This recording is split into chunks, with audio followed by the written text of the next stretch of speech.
Hey, y'all, listen. Happy Monday. Happy Monday. Welcome into the building. Hold on one second, y'all. Hold on. Trying to fix my light in there.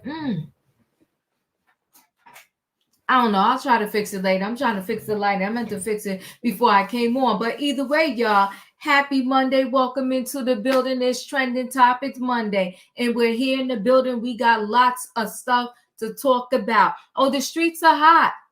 The streets are smoking hot. Okay, if you walk barefooted, you're going to get burned. The streets are hot. Yes, they are. So, this Courtney Burgess, he got the streets smoking hot. Some people are calling him a straight up liar. Other people are saying they believe him. It's a whole hot mess. And Diddy's team, they straight up asking for a gag order. But they don't just want the gag order on Courtney. They want the gag order on everyone. And let me tell you why I'm in agreement with a gag order. Because this thing is muddying the waters. It really is. And if you notice, catch this if you catch this. What's interesting to me is last week, Mike Jeffries from Abercrombie and Fitch, formerly from Abercrombie and Fitch, he got indicted, arrested. They took his fingerprints, a whole mugshot, and for similar crimes like Diddy. And guess what we haven't heard? We haven't heard one Mike Jeffries story. Not one. After his indictment. He's supposed to be coming to the Southern District of New York to turn himself over in New York. Have you heard anything about that? No, he's somewhere now chilling with his ankle bracelet on or maybe off, I don't know, watching TV, letting his family know he'll be over for Thanksgiving dinner. But Diddy, every time we turn around, we blink our eyes, we go to sleep, half sleep, take a nap, wake up, there's another Diddy story out there. So people now are hyping pissy mad over this book that allegedly Kim Porter wrote / didn't write. And it wasn't really a book. It was a memoir. It was a diary. Let me take that back. Not a memoir, a diary, allegedly. Now, and many people are saying it's a whole lie, including, which we're going to talk about tonight, Kim's best friend for over 30 years. And she says she lived with Kim for 20 years and Kim ain't never write down nothing. That's what the friend is saying. This is the friend who is currently caring for the twins while Diddy is behind bars. So if you go back to the street word, the urban legend, Kim Porter, I think she died in 2018.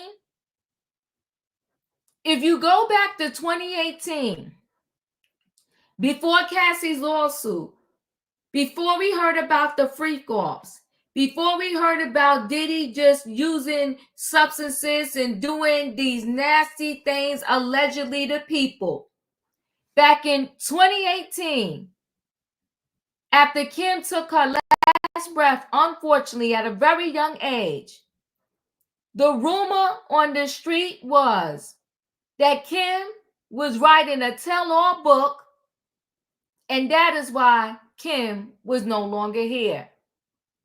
Her friends were 10 toes down that they literally just spoke to Kim, saw Kim, and she was fine, and everybody wanted to know how such a young person had pneumonia and died. That was the word on the street way back in 2018. So now that Diddy's behind bars, is it so unbelievable that said pages, diary, thumbnail, or something appears and it's supposed to be Kim words? If you don't believe that, then you should erase the rumor that was happening back in 2018 where people were claiming the reason why she wasn't here is because she was writing that memoir, and then all of a sudden, poof, she was gone. But we're going to talk about it because her friend is saying that it ain't so. You got this Courtney Burgess saying that it is so. And you had the other guy who put out the book on Amazon that was snatched down that said it was so also. Do we know who's telling the truth versus who's telling a lie? We don't. Will we ever truly, truly know? Kim ain't here. So I'm going to say we probably won't. But we're going to talk about it. It's messy. And that's the title of tonight's trending topics. It's called Messy. Now, there's a podcast out there that did an interview that was talking about the whole situation. Jaguar ended up coming up on there. So did Courtney Burgess came up on there. It got messy. But we're going to talk about Kim Porter's best friend saying that Kim never wrote anything. Then we got this real life mother-daughter tragic story. I brought this up to tell you that, you know, it's not just a Diddy, God rest her soul, or Whitney Houston that do things that impact their offspring. You have this mother who was allegedly stealing from her mother, had credit card fraud in her mother's name. The mother confronted her. The daughter unalived the mother. Then the mother, you know, it sounds more messy, y'all. It's convoluted. But then the mother who killed her mother got her daughter to help her chop up her grandmother, cook her grandmother on the grill, and try to dispose of her grandmother's body. When you got the person that raised you, that's supposed to help you learn right from wrong, come to you and say, listen, I unalived your grandmother. Now I want you to help me chop up the body and get rid of her. Now they both going to jail. And the grandmother's not here because of some credit card fraud. Is that not messy? It's messy. We're going to talk about it. But I put this stuff in there together because many people are thinking, oh, the Diddys of the world just messed up their kids. No, every average day people are out here jacking up their kids. And it's the people that we got to interact with in our supermarkets, at the bank, wherever we work, when we driving down the street. They're unhinged because they're living with the first people that's supposed to teach them about life. They ain't got no common sense. Imagine you got a mother that comes to you and say, I unalive my mother, and I need you to help me to get rid of the body. It's a mess. We're going to talk about it. Then we got Diddy's kids. I told y'all from day one, and I know y'all like to beat me down, and I'll take the beating because I love y'all. But I told y'all from day one, I feel for the kids. Just like I feel for this daughter and this mother-daughter story. What are you supposed to do when your mother that raised you, that fed you, that gave birth to you, come to you and tell you, help me get rid of your grandmother's body? Because God only knows if she was stealing from the grandmother, she probably was stealing, and the daughter probably knew. It's a mess. But I say that to say that Diddy's kids, they called Diddy, you know, behind bars. They speaking to Diddy because today Diddy turned 55. And so they say, happy birthday, Pops. They got poor baby Love who don't even know really what she's doing. Baby Love don't know. She's 2. She just turned 2. She's sitting on the table. There's a cake and she's adorable. Happy birthday, Papa. I love you, Dada. I don't know what to tell baby Love mother. I don't know how to. Because baby Love mother had to bring her there. And they filming. They got Diddy on the phone. She's singing happy birthday. Everybody fighting to say happy birthday, Pops. But Diddy said Diddy was like, I'll be home. I'll see you on no, let me take that back here. He said, I'll see you in a couple days. I might have been reading into that much. I was like, what? Are they coming to court and that's how they're going to see you? Are they going to visit you? But he told them he was proud of them because they standing by him 10 toes down. Now, did they hear that the boys, we would say it was a birthday moment. But did he hear that his boys got into it with Ray J? I hope he told the boys to lay low. But we'll get back to the birthday. In their mind, I could tell by the phone call, it was like he not in the trouble that he's in. I'm gonna need for all of them to wake up. This is not a good thing. This is horrible. And I promise you this. I don't know what's going to happen in this court. I really do not. But I promise you this. If that judge hit that gavel and told them that man got to spend life in prison, they're all going to fall out. They're going to pass out. I feel bad for the kids. Yeah, delusional. But they delusional because you know what? He's not even kind of preparing them. This is a mess. This is a mess. Listen, at the end of the day, innocent people have gone to jail. With less evidence. I just don't. It's a hot mess. But they just, we love you, Pops. I'm like, good gosh, this is a hot mess. These kids ain't ready. They not ready for this. They wasn't built for this. And listen, they wasn't even built to live next door to me. And I promise you this, and I'm not trying to be fresh, I don't know what any of them do. We can't count the twins right now because they didn't even graduate high school yet. Chance is in college. I don't know if Chance, the bill was being paid by Diddy or if Chance got scholarships. If she did not get scholarships, every time she finishes class, I'm gonna need her to go to the college library or do something because she's gonna have to start filling out for some scholarships. You know, I'm very far removed from college. I don't know if they still got the financial aid office. She got to go in the financial aid office. She's gonna need help. And the twins,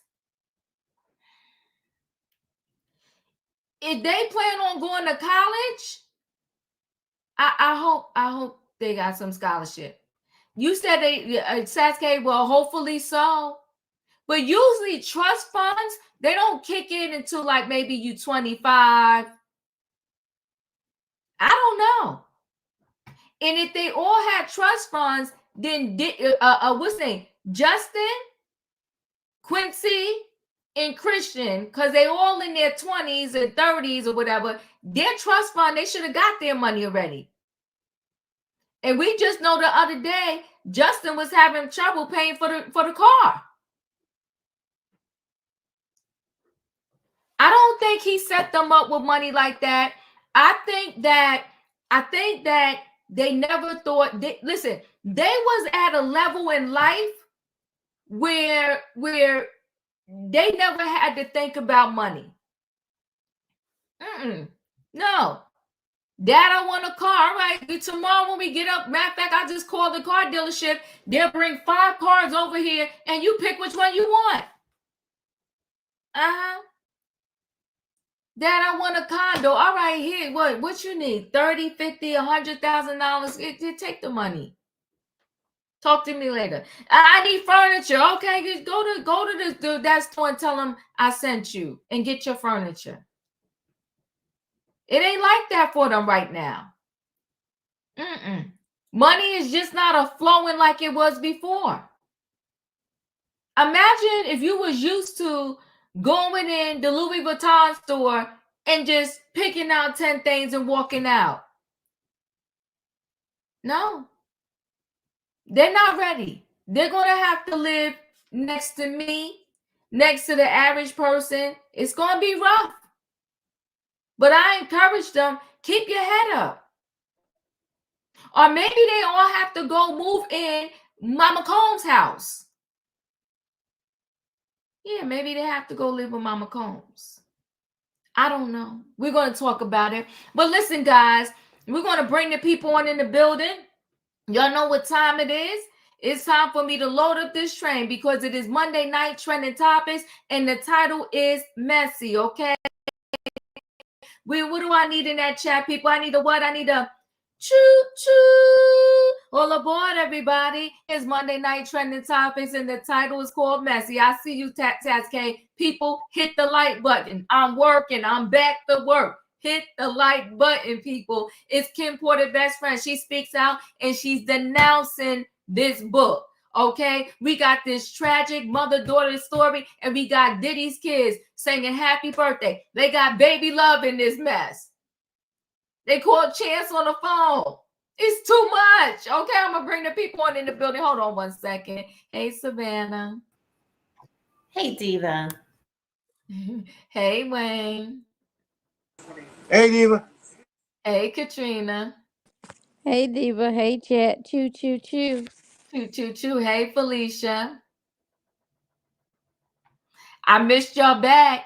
Listen, we're going to go right head into this mother-daughter story. It's very sad. It's very tragic.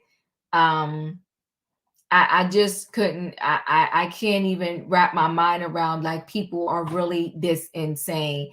And when you can unalive your own mother, I don't even know what to say. I really don't even know what to say. So let's go ahead and get into this story.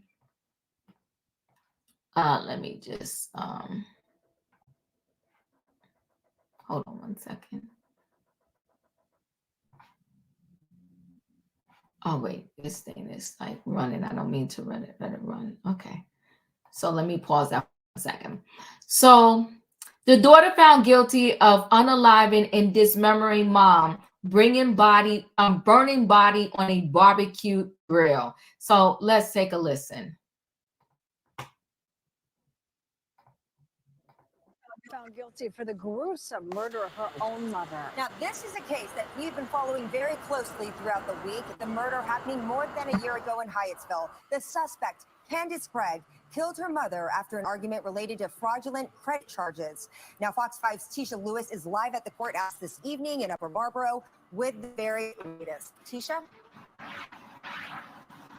And just moments ago, State's Attorney Aisha Braveboy came out and spoke after the guilty verdict on all counts, including the most severe charge, which was first-degree murder. It's a case that rocked the region. The guilty verdict comes after about an hour of deliberation for this jury and after testimony from Candace Craig's daughters, who Candace Craig actually accused of committing this crime. State's Attorney Aisha Braveboy saying that the jurors felt this case, quote, very deeply. Braveboy going on to say that she was devastated when she learned about the details of this case. Again, guilty verdict on all four counts for Candace Craig. Let's get a look at Candace Craig. Here's her mugshot when she was taken into custody during the incident. What we do know is that there's a massive amount of evidence, we're told, that went into this case. We're talking about more than 600 pieces of evidence. This case, we're told, crossed unit lines, not only a homicide case, but a homicide case that involved the Special Crimes Unit. The victim, Margaret Craig, was 71 years old and was collecting Social Security and a pension, plus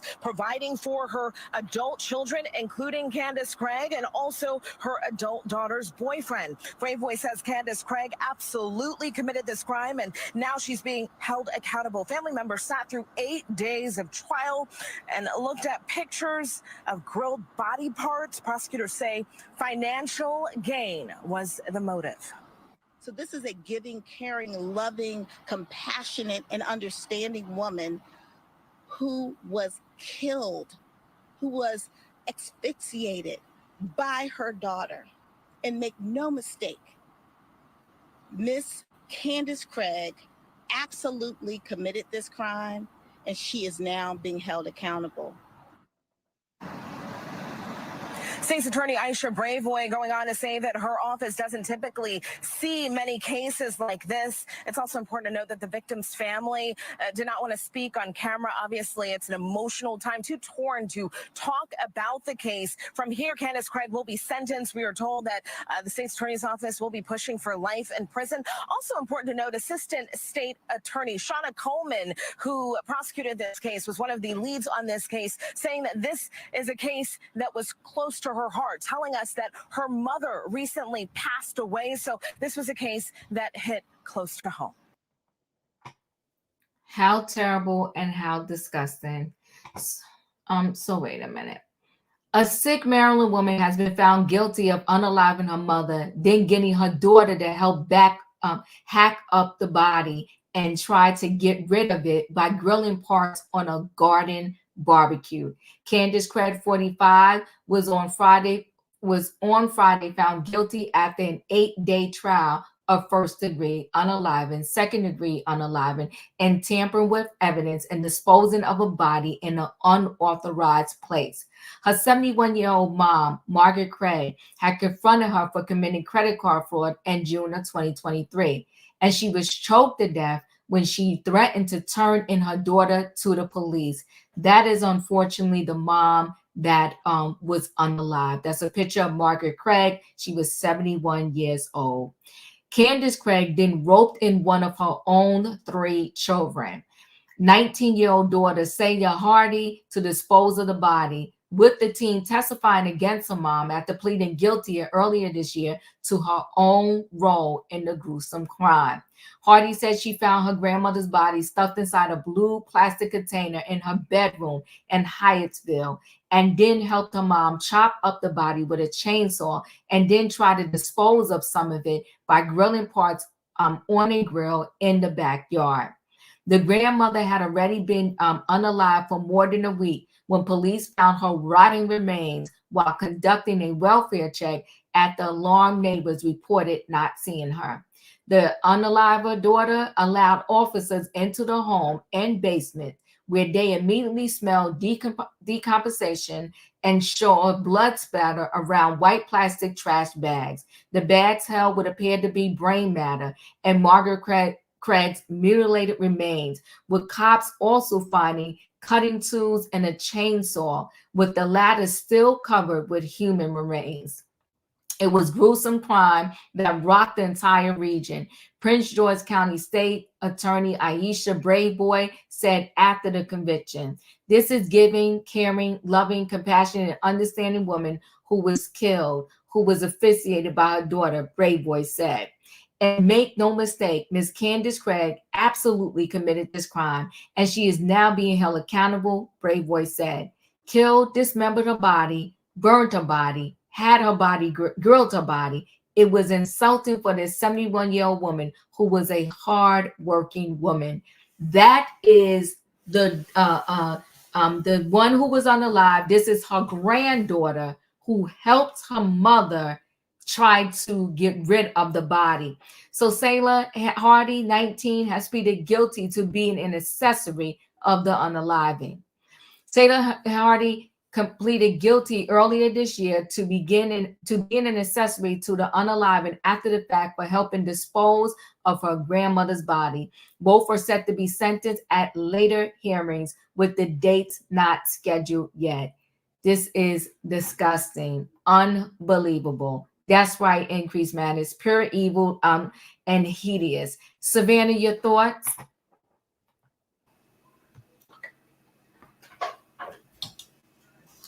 The level of insanity that this story is, it's scary that this level of evil exists for, and especially towards the person that brought you into this world.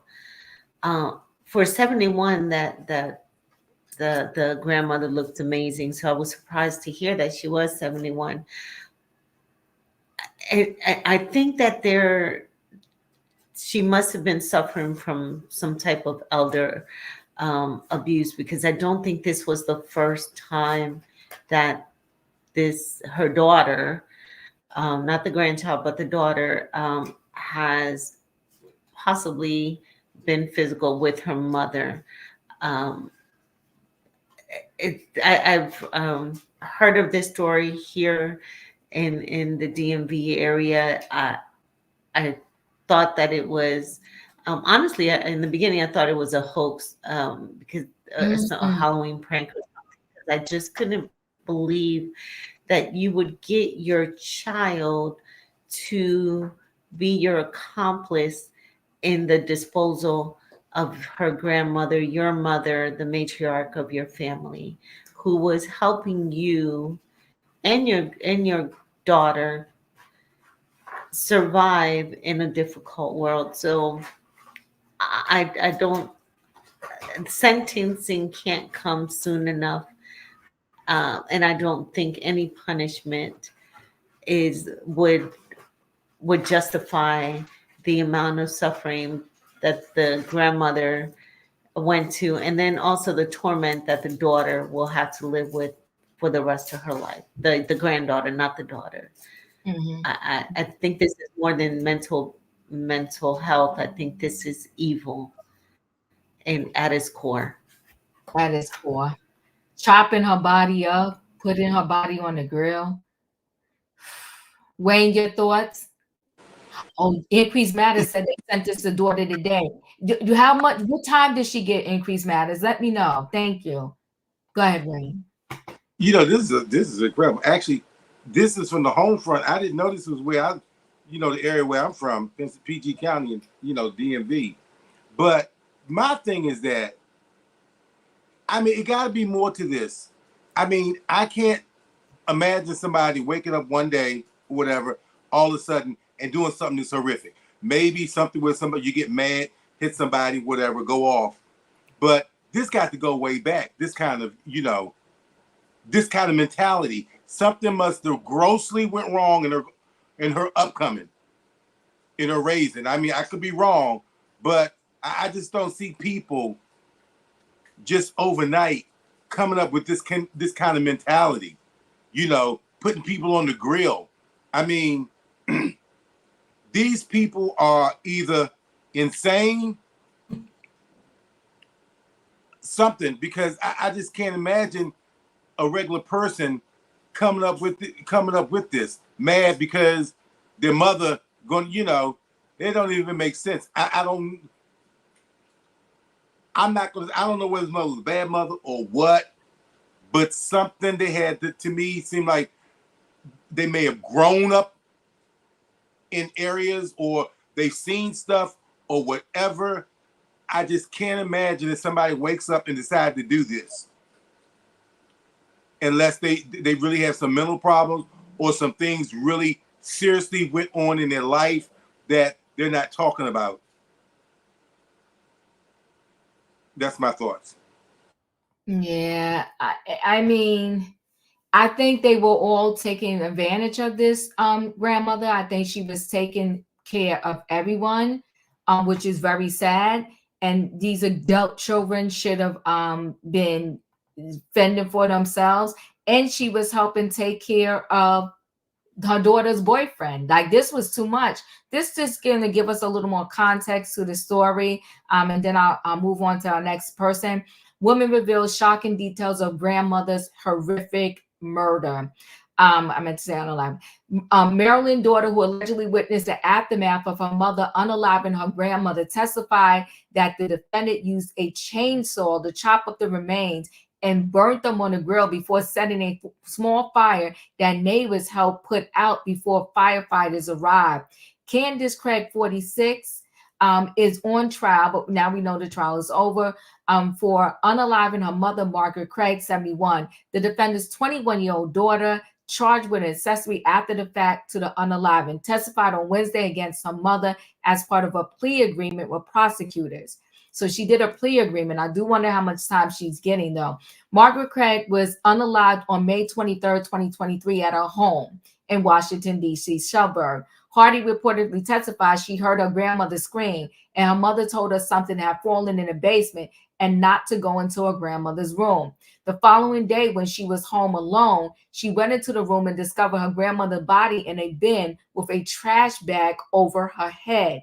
Candace Craig did not tell her daughter what happened to her grandmother, but said they had to get rid of the DNA by using acid, burning the body, or chopping it up, Hardy testified, according to the outlet.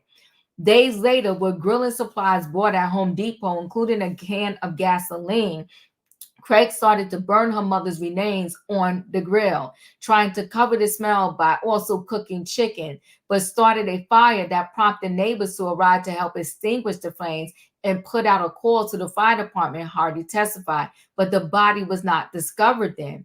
The following morning, mother and daughter brought the remains back inside after they had time to cool off, Hardy told the jurors.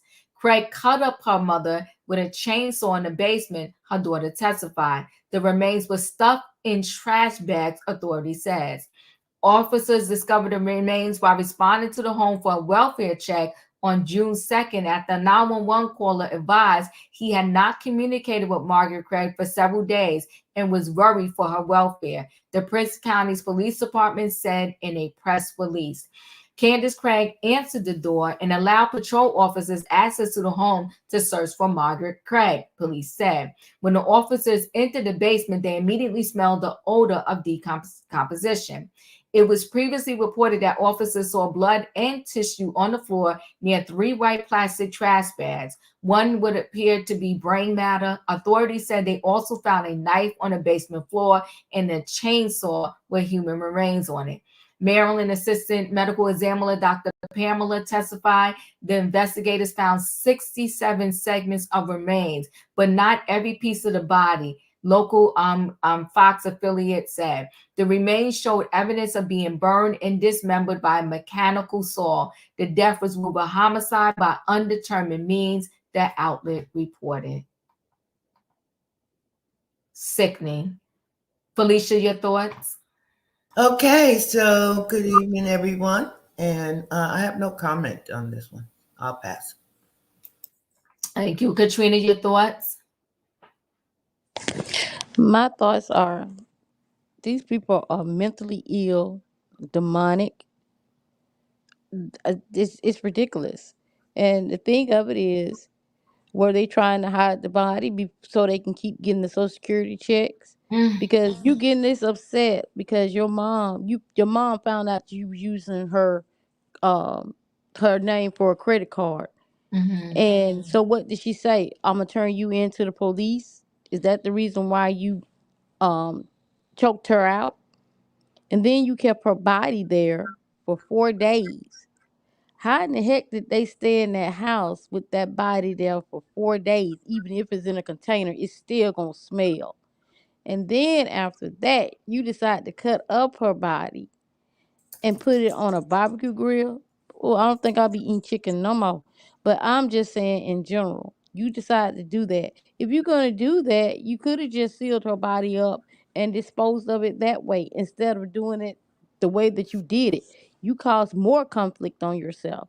And I'm glad they did it that way. So they got caught. So the lady death won't go out in vain because the way that she was unalive is ridiculous. It's sad. No, that she didn't wake up, Wayne, and decide to do that. She had the mother had told her that I guess the mother probably told her that she was gonna turn them in. And this lady is 71 years old, taking care of these old people, these older people, when they should have had their own stuff.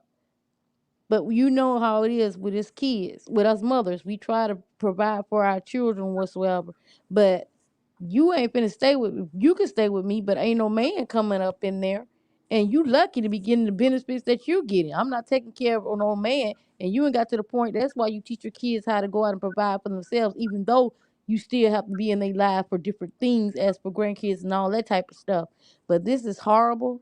That girl that helped her mom did this. I'm quite sure she is tormenting her.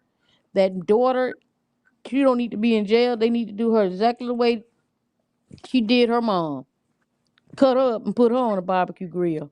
Why we got to pay taxes? What people in Washington got to pay taxes to keep her alive when you didn't think enough of keeping your own mama alive? This is ridiculous and sad, and I hope she get everything that's coming to her. That's all I got, Diva.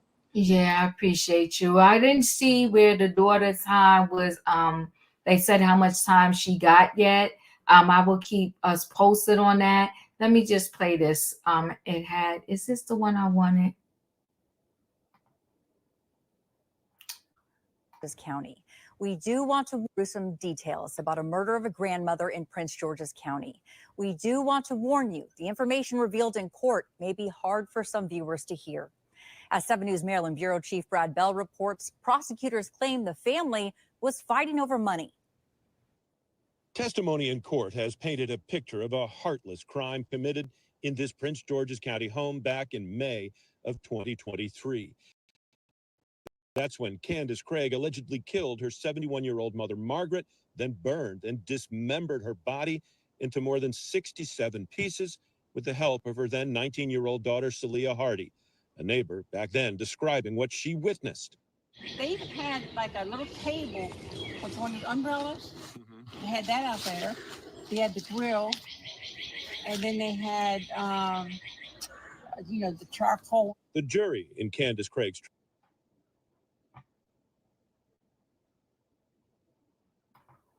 trial has heard graphic testimony about body parts from the medical examiner, but the star witness has been Craig's daughter, Celia Hardy. She testified her grandmother caught Craig stealing her money, telling the court, quote, "Grandma said, get out. I'm going to call police." And that's why she did it. She told of a failed attempt to burn the grandmother's body whole and how her mother then ordered an electric chainsaw to cut the body to pieces. She told the jury, quote, "Mom showed me Grandma's skull and said, this is the hard part right here." Hardy also testified, "Mom told me she grilled Grandma's rib cage. She had it in the dining room." Under cross-examination, Candace Craig's defense attorney trying to cast doubt on Celia Hardy's truthfulness, bringing up the plea deal that the younger woman made for her testimony in exchange for a lesser sentence for her crimes. Now, the state will bring up several more witnesses, including Craig's younger daughters. They're expected to rest their part of this case tomorrow. In Upper Marlboro, Brad Bell, 7 News. Over money. She should have, poor thing, made her soul rest in peace, even though it was such a horrific ending. I will keep you posted on that and try to find out where and how much time did the daughter, were they planning to give her in this plea deal. We're going to go ahead and roll into it's pure insanity.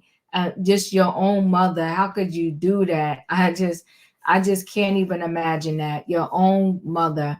I'm going to go ahead and roll into this next story where Kim Porter's best friend for over 30 years, and that is one of Diddy's baby mothers, said that Kim wasn't writing anything, okay? So she is coming along with others to denounce that this book or this thumbnail even exists. And the reason why she's speaking out now is because most recently, this Courtney Burgess, who claims he is not a witness, he didn't give testimony, he just went in to hand over stuff that he had, but he's claiming part of the stuff he had is a thumbnail that allegedly belonged to Kim Porter, with Kim Porter's words saying certain things that happened to her and that she knows of during her time with Diddy. So Kim Porter, BFF, says there is no manuscript. Witness say feds have it, okay? And that's Courtney Burgess. So new witness in the Diddy criminal case, case says he has a manuscript belonging to Diddy's late girlfriend, Kim Porter, but a best friend tells us Kim never tried to write a book.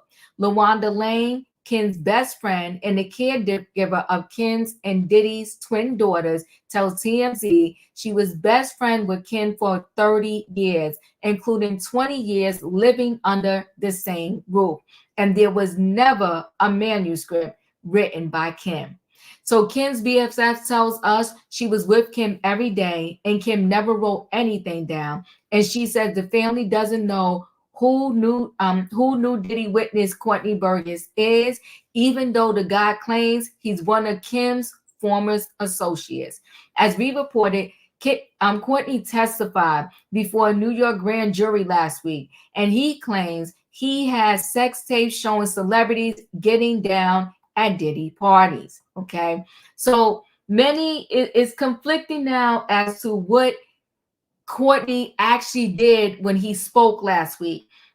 Did he just go there and hand over stuff? Did he actually speak? What did he do? It's all a mystery, but we'll take a quick listen. So there was a purported Ken Porter memoir on Amazon earlier this year, but it was pulled after the daughters denouncing and cast doubt on its authenticity. But now Courtney claims he has her memoir. This is the type of indictment you would expect happens to when they start. The Indictment, now streaming on Tubi. Have the feds been in contact with you? I did watch your YouTube interview. I saw as of 2 weeks ago they haven't been in contact with you. What about today? Yes. So they have been in contact with you. Is that why you're here today? Yes. Okay. Homeland Security. Oh, wow. So were you surprised, or was that the call that you were kind of waiting for? Surprise. Oh. Do you feel like the interview had had anything to do with it, or? Yes. Yeah. How do you know Sean Combs? Generation. Frank Lucas was my godfather and his father, and then we both was in the music business for 30 years together. So you personally know him? Not who? No, who personally? Sean Combs. Not personally. But you know of him. He knows of you. Yeah. I used to be in Tupac, Hussein Fatal. He stopped a lot of my music. A lot of other people who didn't care about him. You understand? It's not around today. Right. So Stewart from Def Jam Records. Mm-hmm. You made a lot of allegations, right? Are you expected to eventually turn those things over, or? Well, that's what we're going to head over to do now. So we have a hearing now to determine what we're going to do in terms of what documents we'll have to turn over and what documents we do not. So why were you in court today? Just to give testimony to the grand jury. He was subpoenaed by the court. So as we all know, if you don't answer a subpoena, the marshals will come to your house as they came to his house, and they will bring you here. So that's why we're here today. I know you can't mention celebrities per se. You did mention some in the interview. So just to clarify, you can back that up with actual factual footage. We have, it's things that we have, but we got to go to the other courthouse. So I don't know if that's any more questions, but we kind of got another hearing to go. Are you nervous, or do you feel cool? Nah, I ain't never nervous. The only thing that's fair to me is God. All right. There you go. You better fear the court a little bit too, but we'll see. So Courtney claims to have a manuscript. So Kim Bessie says the guy is mistaken, though. She says she was in charge of going through Kim's belongings and distributing them to family and friends after Kim died. And if anyone would have found a manuscript, it would have been her. And there wasn't one. But Courtney's lawyer, Ariel Mitchell, tells TMZ he obtained the manuscript on a flash drive and it's since been turned over to the federal investigators in the Diddy case. Sounds like it would be up to the feds to decide if this is all legit or not. We don't know. This thing is getting messier and messier by the day. I knew about this friend, Lala, okay? They call her Lala, but this is not Lala Anthony, right? Let me go back to her full name here. What is at the top here? LaWanda Lane. But I did not know that she lived with Kim for 20 years. That's half of Kim's life, because Kim was 40 something when she passed away. So she's saying, I lived with Kim for 20 years. I know Kim very well, and there was no manuscript.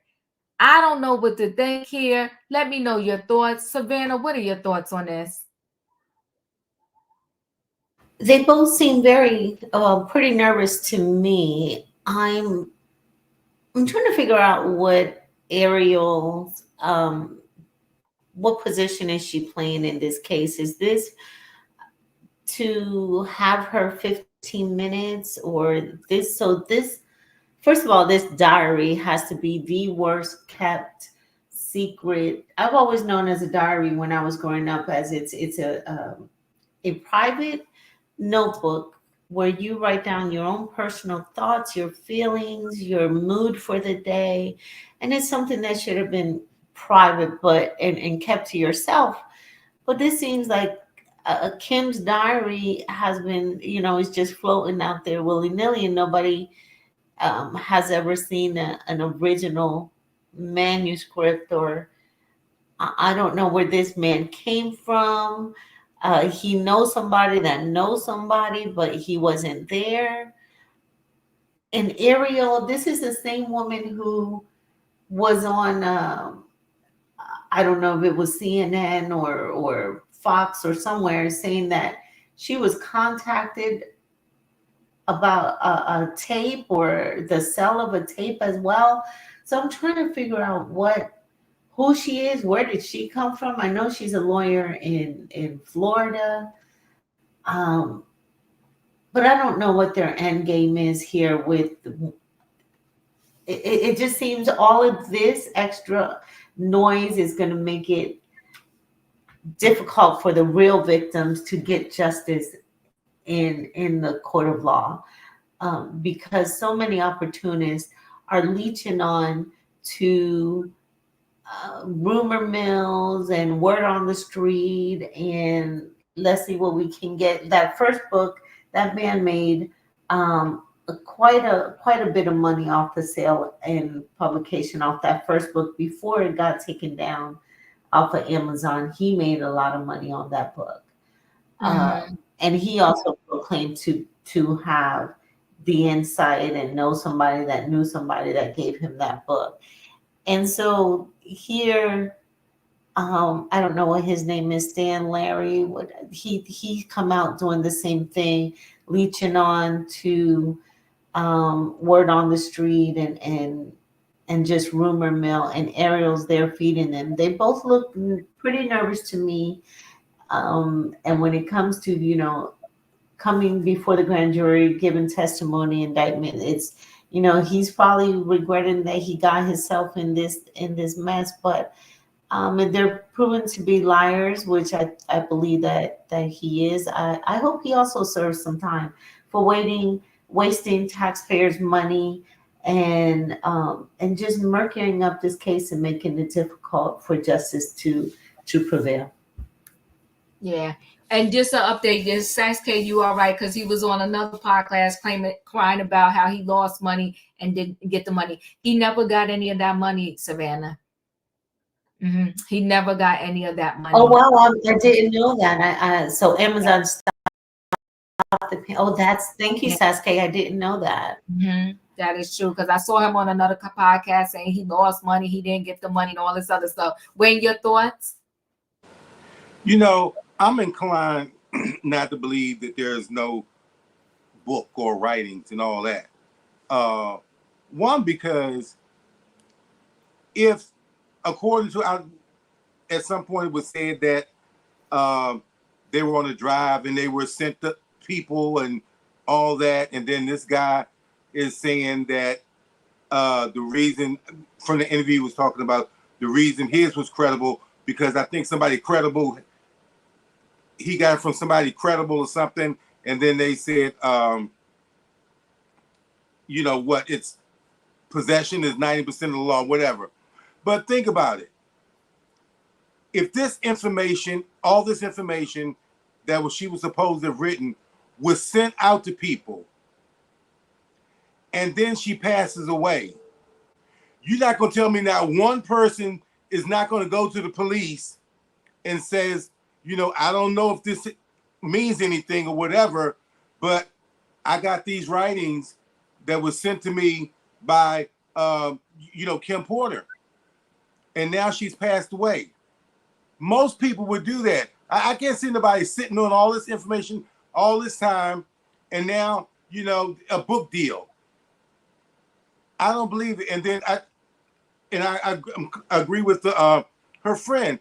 You live with somebody 20 years, and known them for 30 years. You may not know everything about them, but you probably know about 85%. So I believe she did know it, and that's a lot. If she all of that, that's a lot of writing. And if you're around somebody gonna say, "Oh, what you doing?" Oh, I'm just writing in my diary. None of that. So I think it's hogwash. And the lawyer, she looked like she for the streets. She didn't look, to me, in my opinion, look like she found a way that she could make a quick come up and believe in this guy. I think we're gonna start hearing something about that, after this is over. I'm done. Appreciate you. Thank you. Felicia, your thoughts? This thing is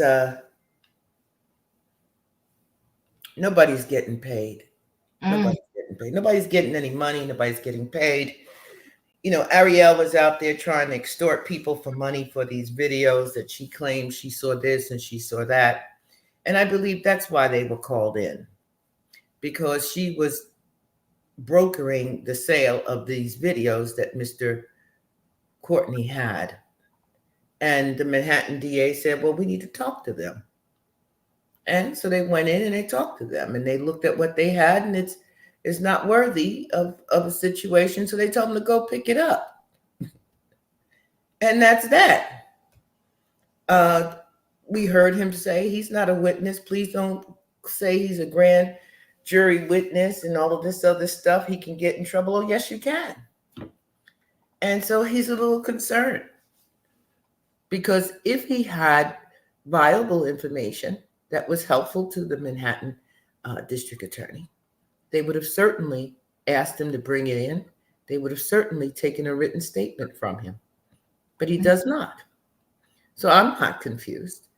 I just think what's going to eventually happen is they have to spend a lot of time weeding out all the fraud. And as Savannah said, the real victims are going to have problems getting justice, because people are really out here overdoing it and just doing too much. But it is the holiday season. People need money, and however they can get it, whether it's immoral or illegal, if they can get it, they want it. I'm done. Thank you. Katrina, your thoughts? Let me just shake it up a little bit.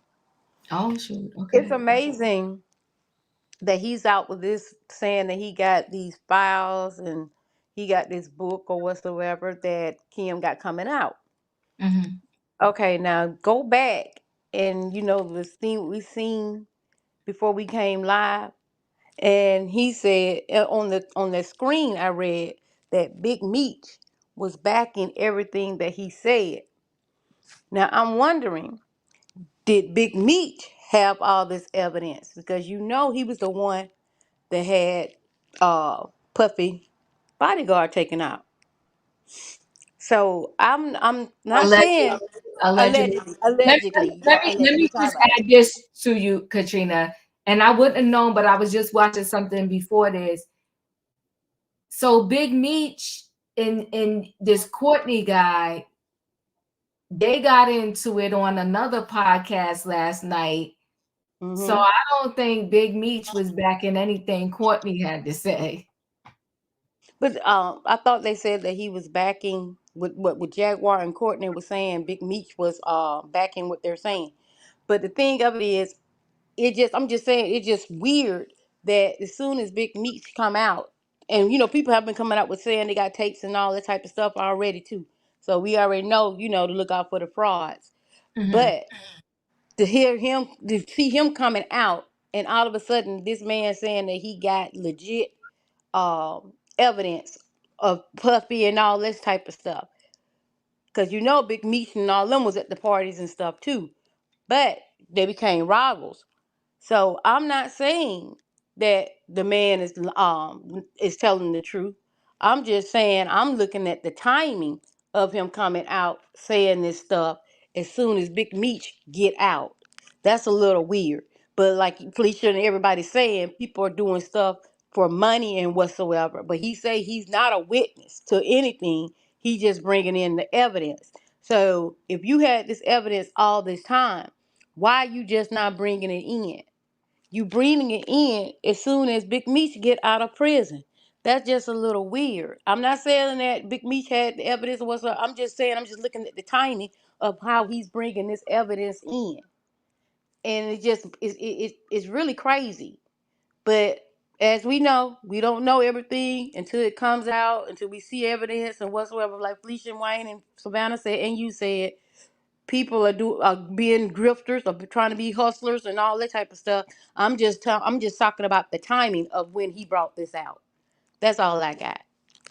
Yeah, I will add to that though and say that, to be honest with you, this Ariel Mitchell kid, I've been watching her for a little bit, right? And she came out before I even heard about Courtney and claimed that on News Nation, and she claimed that someone came to her wanting her to represent them for the sale of said tapes that were from Diddy's freak offs, and that it was celebrities, and she did not see the actual tapes, but she saw still pictures of the celebrities so she can verify that said celebrities was in these tapes, right? And when she did that, I was like, how is it even possible that this should all be illegal? How could somebody call a lawyer saying, I want you to represent me so we can sell back XYZ celebrity their tape? I just thought it was crazy, right? But listen, with this Diddy thing, everything is crazy, right? And so then later on, now that this guy comes out, in my mind, he was the client all along that tried to call her to sell said tapes. This Ariel Mitchell kid, I said it before, something is amiss about her. I can't imagine that somebody could be this desperate for money. It's just crazy to me. It's insane. I think this might be it. So let me just play this one. This might be the video where she said that. Recently contacted by someone who wanted me to essentially represent them in the sale of one of the Diddy tapes. So, which I declined that because. Wait a minute. Say that again. Say that again. Back up. You're saying that there's tapes and they're being shopped? Yes, there have been people already shopping. We've heard about the tapes, but yes. The shopping thing is. Yes, there already have been tapes leaking around Hollywood, being shopped around to individuals in Hollywood. But one particular person contacted me to shop a particular video they were in possession of, and to contact the person who was in the video to see if they were interested in purchasing the video before it became a public knowledge. I've heard this before. So like a catch and kill. Catch and kill, correct. Wow. Can you, and I guess you can't reveal the person who is on No, this I can't tape. explain who the person was, but High profile? Mr. Combs was in the tape, and this other person is, I would venture to say, more high profile than Mr. Combs. Really? Really? And you've seen it? Or I've seen stills of the video. Okay. So you can verify that it exists, that it's real, that the other person in the video is very visible. It's no question if it's that person in the video, and I can tell the video is pornographic in nature. Oh my. All right. So we know that he videotaped a lot of activities at his home, did he? And it sounds like there was probably a lot of hidden cameras as well. Is that what is being talked about? Yes. This was actually in his Atlanta home, at a home he had in Atlanta at one point.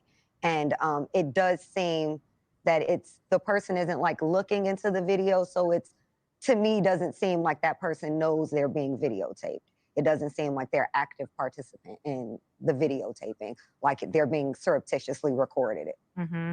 All right. I wanted to ask you about the police report we talked about, but when your client came out, obviously the neighbor knew. Did she talk to her family? Did she talk to her friends? Did she have another lawyer? I just wanted to play that. That was a month ago with this Ariel Mitchell kid. So now here we are today that this Courtney Burgess appears. I don't think he appeared out of nowhere. I think he is the same person that was in contact with her a month ago, asking, can you help me sell these tapes to XYZ people? But then, because he was running his mouth and doing all these interviews and then naming people and saying stuff in interviews, Homeland Security just pounced on him.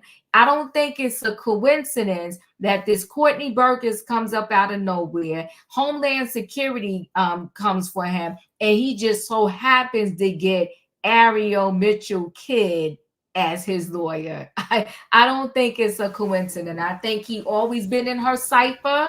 And I think he was the one that she was talking about, was showing him these stills a month ago. Go ahead, Savannah. You wanted to say something? So, and that's the interview I recall as well that I was speaking on to you. But, and it says that Ariel is the attorney for one of his accusers. So this is separate from the one from the 120 that the other lawyer has, correct? Has, yes. So Ariel had more than one client. She had the one client who she wanted to dump, and that is the one that was the XP star who claimed that Diddy, we read that lawsuit here. She claimed that Diddy first wanted her boyfriend to do something crazy. The boyfriend was like, no. And then all of a sudden, her and the boyfriend started working for Diddy. She started working the white parties and claimed she was being passed around. Yeah, she dropped the stripper client. She had to go to the courts and ask to drop the stripper client. But she also has now that other client that she went to the house. It was a pow. It was a knife fight. I want to say that's her client now, too. We can listen. Let me just go 1 second, a little bit more. Where am I?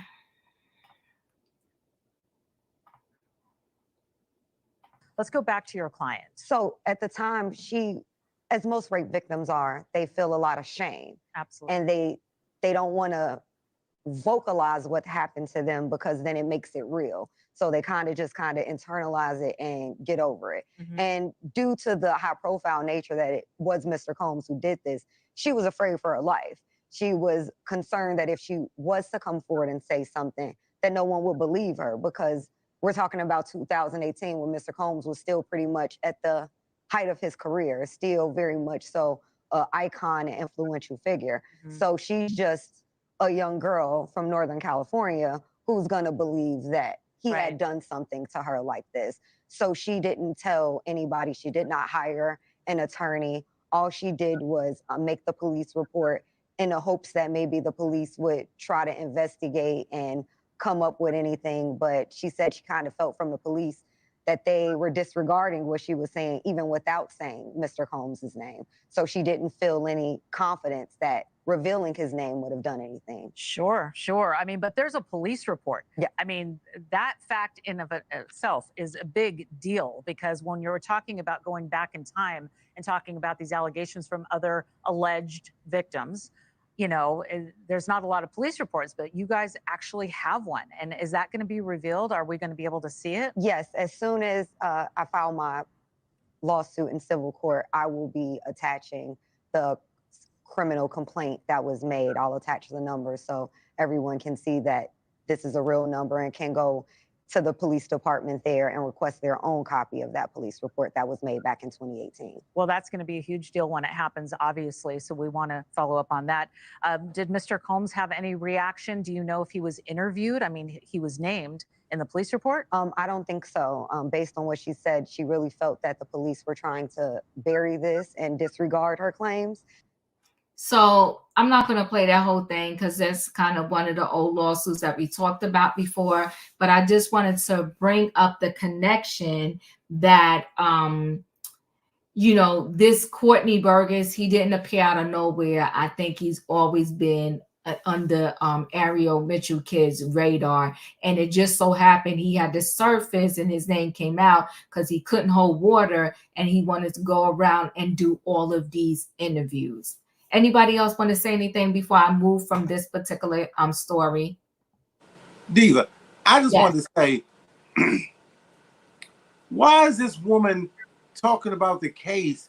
You know, almost sounds like, remember that Christian Keys you know, it's a person like this, you know them, you know, all this. And she's telling the, you know, well, it's somebody, you know, more powerful than him. And I mean, hush.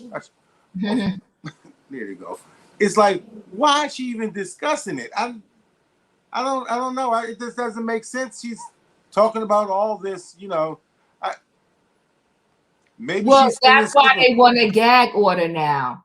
They want this gag order now because everybody just is running their mouth, and it's like you saying you making people trying to figure things out, like who could be bigger than Diddy. But it goes back to, remember with that Christian Keys. Remember Christian Keys when he came out and he wanted to say somebody violated him, and he gave us all the breadcrumbs to make people say it was either Tyler Perry and this other black billionaire. But then he said in 2 weeks he was going to give the names, and then all of a sudden he went dark and went quiet and didn't say names. Her doing that is no different, and she's messy because she's a lawyer. That's what I was saying. Yep. It's just messiness. And that's why Diddy's lawyers are saying we want a gag order. She's a whole lawyer doing this mess. And then they was both outside that courtroom. I don't really know what they say. They said a whole bunch of something that wasn't nothing. She's looking for a big payday. Yep. She's looking for a big payday. If Diddy was on there with another adult and they wasn't being forced or anything on the video they say they have, if he's on there with another adult or whatever, they're not being forced and they're doing what they're doing. Right. So what's the problem? No, but Courtney is claiming it was 8 victims, and out of it, and he said they were 8 victims. They were all celebrities, and he claims 2 or 3 were minors. He went from 2, and then he went to 3. He said 3. Oh, okay. He did say that. So yeah, Ariel wants to be a famous Hollywood attorney so desperately. She does, and they're both messing with a very high profile case. And this is not about games. Ariel also said in one of those interviews last week that her and Courtney were going to go shop the book to Amazon. So this girl, Ariel, seems to be for the streets. Literally, she's for the streets.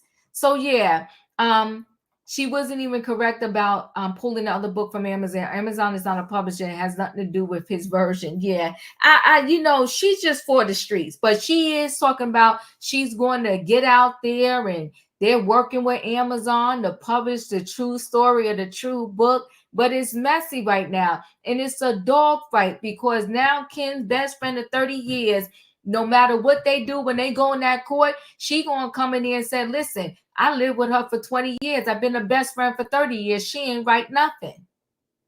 How do they prove that Kim Porter wrote these words and Kim Porter is no longer here? And you got somebody that lived with her for 20 that says she was a best friend for 30. How could it be? Let's go ahead and roll into this last story. This last story, like I think that girl was 18 when her mother asked her to help cover up her grandmother's body. Just like, this is the type of mother you got. This is what you were raised in.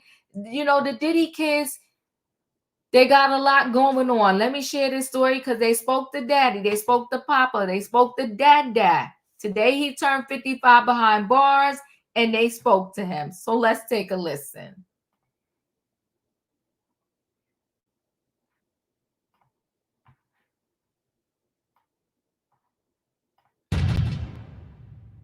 All right, sing happy birthday to daddy. To daddy. Happy birthday to daddy. Happy birthday. Keep going. Happy birthday to daddy. Keep going, love. Happy birthday to daddy. Yay! We love you too. Love you, Pastor. I can't wait to see y'all. Yep. Can't wait to see y'all. I just want to say I'm proud of y'all, especially the girls. I mean, all of y'all. But just for being strong. Thank y'all for being strong, and thank y'all for being by my side and supporting me. I love y'all. I got the best family in the world. My birthday, I'm happy. Thanks to y'all giving me this call. Thank you very much. I love y'all. We love you more too. Can't wait to see you in a couple of days. I'll see y'all in a couple of days. What you say? I love you, Daddy. Yeah. I love you too, baby. She eating, yo, Pops. Hi, we're right here. Chance right here on the phone too. Pops, love eating all your cake, so you're not gonna have none left. She's literally digging her face in it. Yeah. You're gonna have to buy you a new one. Yo, she's face down in the cake right now. Say hey, Chance. Happy birthday to Mom. We love you. Chance is right here too, if you can hear on the phone. Hey, Chance. Happy birthday. Thank you, baby. I love you. Love you too. Miss you. See you soon. That's the Combs family, y'all. Baby Love is adorable. Savannah, your thoughts? First of all, save Baby Love. Oh my goodness, she's a cutie pie for real, and I could see, because I'm very weak when it comes to nothing but cakes. Those cakes are delicious, so I can understand her wanting to go in face first. You know, I agree with your comment earlier that Sean did not prepare these kids on how to be resilient and stand on their own 2 feet and actually be and do something productive. These, especially the young men, mine is Quincy. I don't recall Quincy, but the other ones do have a reputation for being hellblazers in especially in and around South Florida, and around the beaches and the club scene. And this was even before he got arrested. And I did see where they were during Halloween weekend. They were involved. They were at a party and involved in an altercation with Ray J. Ray J is just like a male Ariel. He's trying to be part of the story, but not be the story, and be relevant in some form or fashion.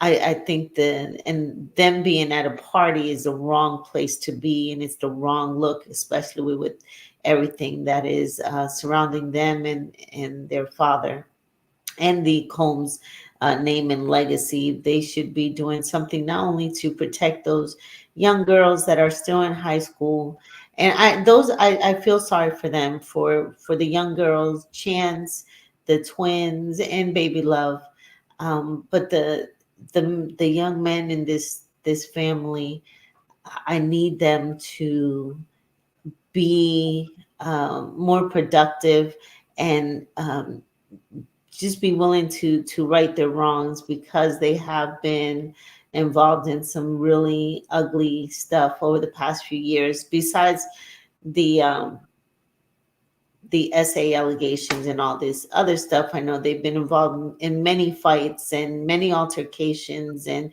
they thought they were untouchable.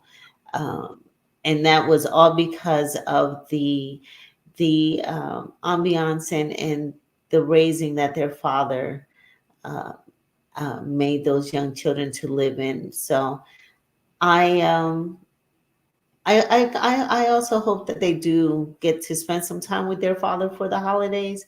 I do think that this is going to be a very difficult time for them, and because this is going to be a very long process and a long trial, and especially we have all this circus that's happening on the outside, on and around them, where we still haven't really heard from key players in this story. We don't even know who's accusing, who the real accusers are, and who the real players are in these. And it's more than just the FOs. It's the violations and all the wrongdoings. That's what we need to hear. Not all about the other stuff That's adults, consenting adults doing their own thing. But I hope that the family continues to unite together and gain strength from each other and protect the girls. Thank you. Wayne, your And that's thoughts? all I got. You know, the sad and unfortunate part of this is that, you know, they love their father because that's dad, and they're gonna want to carry his name. And if Diddy gets convicted of any of these horrible crimes or whatever, that name is gonna become a problem. That Combs name. And they gonna find out in the real world that people aren't so kind. They're not gonna be protected by Diddy and you know, have their protection. And they're gonna really wake up. And that's sad that, you know, they have that name attached to them. And everywhere they go, when they see it, people gonna associate that name. Oh, you're, you know, oh, that's, you know.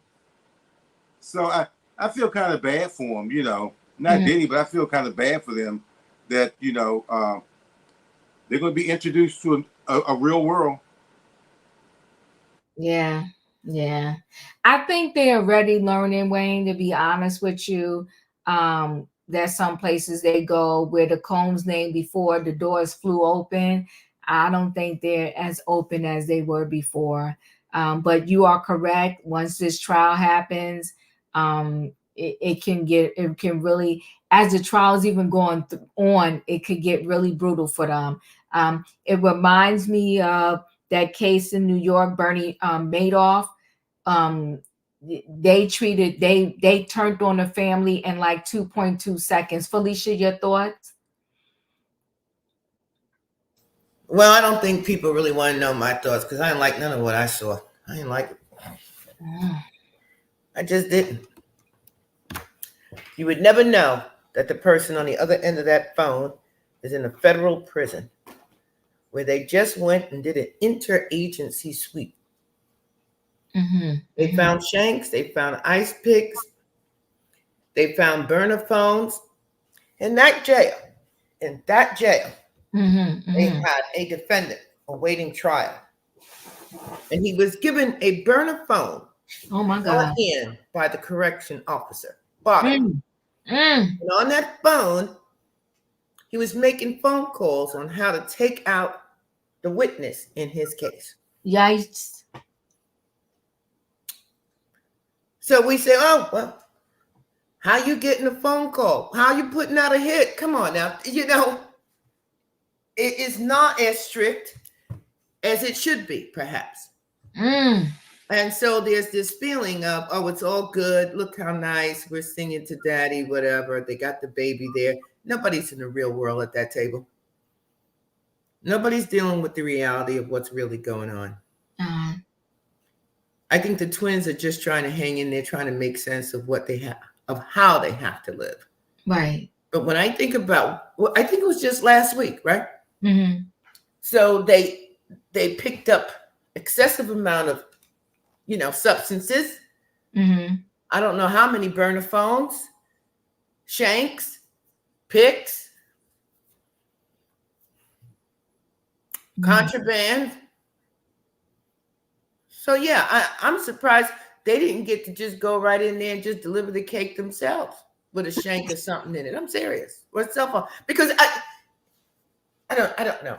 The imbalance in the criminal justice system is really throwing me all week. It really is. I'm not saying he shouldn't have got a phone call for his birthday, you know, but I really love you guys. I really love you guys. Well, if the other call that we had heard was truly him, it was nothing like that. It was nothing like that. It was about who better go get a job, who better figure out who would go fix their own car. I want you all to lay low, so forth and so on. So I don't really know what the truth is here. Well, I will say this, that you bring up that they went and got phones. I might have been just reading into it too much, but he said, I'm glad you guys called me. I'm like, listen, I know people that been in jail. I couldn't call them. I could write them. But if it's a burner phone, you can call them. That's So my that's point. that's why I'm trying to. If it's a burner phone, you can call them. They can call whomever. So somebody getting paid. This is I what I'm bet that card saying. is getting paid. I'm not liking what I just saw up here. Tiffany, I'm gonna play it again. But yeah, he said. Now listen, y'all know that sometimes too, I be hearing things when I listen. But I heard him say, "Thanks for calling me," or something. I'm paraphrasing a little bit. We're gonna listen again together. And then I could have sworn I heard him say, I'm gonna see y'all soon. And that's when I said, well, does he mean like he gonna see them soon? Like, you know, because they come into the jail, like maybe for a court hearing, and he will see them in the court hearing. I was trying to figure that out. So let's listen together and see if you hear what I heard where he said to them, thanks for calling me. Let's take a quick listen. That ain't it. That ain't it.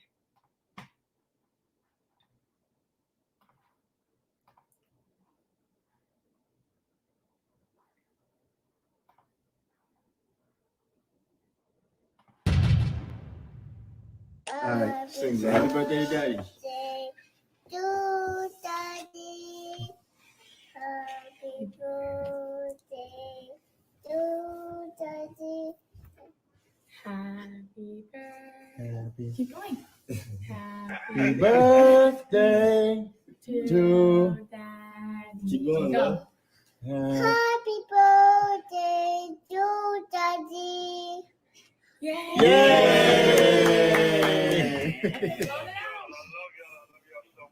We love you too.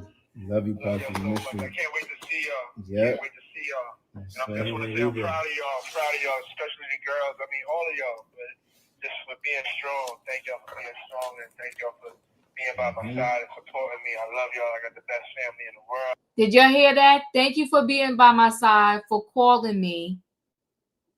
Did y'all hear that? I did, loud and clear. Listen. He grouped them together. He said, thank you for this, thank you for this, thank you for calling me. Listen, I don't know. But these phones, these phones in prison, this ain't nothing new. You go on TikTok and they be having girls shake their tail. They be in a little prison cell. I'm not lying. But he didn't. But you know what major changes? He didn't speak to Chance yet. Chance, they tell him later on that Chance is on the phone and say happy birthday. That Chance wants to say happy birthday to you. I'm just saying it's easy to get phones. Yeah, he said for loving me. He said for loving me, for calling me. I'm gonna back it up a little bit, y'all, and we're gonna move on and close this thing on out. But I know what I heard, and I was like, okay, I ain't trying to, do nothing here, but this what I heard. Hold on one second. Let me go back a tad bit. Y'all gotta listen close. I'm gonna back it up to 50 seconds. 49. Listen close. Being by my side and supporting me. I love y'all. I got the best family in the world. I'm strong. Thank y'all for being strong, and thank y'all for being by my side and supporting me. I love y'all. I got the best family in the world. For calling me, I love y'all. I got the best family in the world. Who didn't speak on this yet? Tiffany saying he's saying for supporting me. He said supporting me. Supporting me. So is he in jail or prison? He's in prison, federal prison. No, that place ain't federal prison, is it? Is it prison or jail? No, what's that one? It's in New York with that MC. But listen, it don't matter whether you in jail or prison. You don't have no cell phone. Yes, you do. It's called a burner phone, and that's what he got. No, but Diva, they get in there. They get in there. Yeah, they get phones and stuff in there too, but you can set up. They probably paid somebody on the outside. Hold on, y'all. Hold on, y'all, because y'all know y'all always fight me. Listen, go to TMZ and listen to it yourself. And you can go on their page because they got this on their page. Okay, they got this on the page. They got it on his page. I swear to goodness, I don't listen to it so much, but I could be telling myself I heard what I heard. I said, hold on, wait a minute. Did this man say for calling me? I'm like, well, who is allowed to call who in the prison? Okay. They said it's his, but he said supported in calling, y'all. Y'all playing, I cannot play. He said, now they keep saying he said supported. This is my last time playing this, and we closing out. Whoever didn't speak gonna speak, and we gonna close out. Y'all listen real close once again. I don't need Homeland Security coming to me. Hold on. We're gonna start it at 41. Listen close, people. Listen close. Everybody mute. Proud of y'all, especially the girls. I mean, all of y'all, but just for being strong. Thank y'all for being strong, and thank y'all for being by my side and supporting me. I love y'all. I got the best family in the world. My birthday, I'm happy. Thanks to y'all giving me this call. Thank you very much. I love y'all. We love you, Lord. Can't wait to see you. Thanks for giving me this call. In a couple of days. What you say? Daddy. She eat it, yo, Pop. Listen. Come on now, Sasuke. He said for supporting and calling me. He got a burner phone, whatever. Katrina, your thoughts? But maybe they took it because when did they raid the place? They raided the place before his birthday, right? I think so. Felicia said so. But what I'm saying is, you can have video phone calls. Your family members can set up for you to have a video phone call in the prison. That's what I was asking, because they can have it set up where you can have a video phone call in the prison system. I know it's in the jail system, so that's why I was asking, was he in jail or was he in prison? But I know they could have that done. They can have a certain time that the family members can put money on the phone, and that person can call them at that time. So that's why I was asking. I know that's set up. I ain't saying he ain't got the burner phone or anything like that either. But I know they have the prison system is set up that you can put money on somebody's books or on their phone privileges, that they can have it set up so you can have a video call with them. But the thing about it is, if I'm not saying he didn't care for his kids or he don't care for his kids, but if you care for your kids, you knew you was gonna get caught up in these allegations. You should have had these kids some money set aside so they wouldn't have to worry about where their next meal, where they know where the meal coming from, but what else they have to do for the future of them. Because you knew this was coming down the pipeline, but yet you thought you was going to get out, and that didn't work. And maybe you wasn't thinking on that line of that you was going to be locked up, the reason you didn't do it. But you could at least set something aside so these kids would not have to worry about what they're going to do if you did get locked up, or if you couldn't get out. All I can say, I'm not saying that I'm feeling like everybody else feeling. I'm feeling like that was just totally selfish, because you knew exactly what was coming down the line, and it wasn't a guaranteed thing that you was gonna get out. And now these kids, like people were saying, they're not from the streets. They trying to run the streets and saying they gonna do this and do all that or whatsoever. They're not from the street, but the Katrina, streets he gonna may have keep done them. that. If he done that, why would you call need money to pay for his car? Well, let me say this. I think because Diddy was used to getting away with everything his whole life, he wasn't prepared. I really think that he was listening.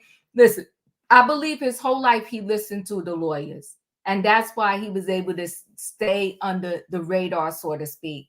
He called his lawyer, and listen, Uncle Benny, up until now, Uncle Benny done ran and left him out to dry. Uncle Benny put all his kids, allegedly grandkids, neighbor kids, and everybody else kids through college or for Diddy funds. And then when the real trouble hit, I ain't seen Uncle Benny yet. But anywho, Diddy always listened. I just have one.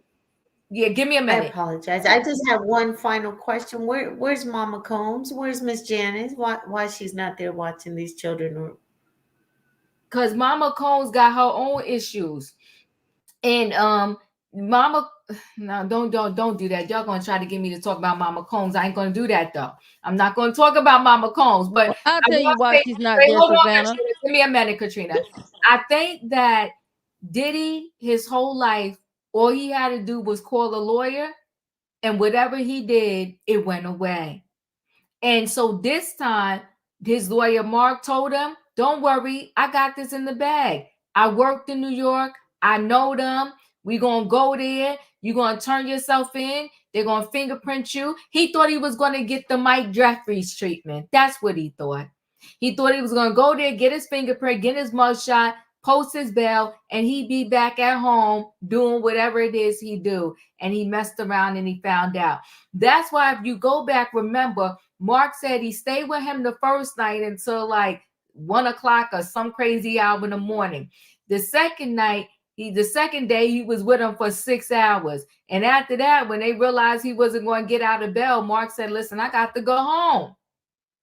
And that's when Diddy knew stuff was real, and Diddy and his team was looking for him a new lawyer, and that's when they got Tony Rico. So listen, guys, it is what it is. It's a lot going on. We're going to stay connected to these stories. And when it comes to this Ken Porter memoir or diary or 60 pages, y'all know how I feel. Because everybody was connected way back when it was alleged that she was her life was taken out because she was writing a tell-all book. But now everybody's like, nah, the tell-all book is a lie. Anyway, guys, chat with me. I'll chat back. Listen, hit that like button, and I'll see y'all tomorrow night for trending topics. Don't forget, exercise your right to vote. I ain't here to tell you who to vote for. All I'm saying is go vote. I will be out there tomorrow at the crack of dawn placing my vote. I'll see you next time. Hit that like button. Good night and goodbye, everybody.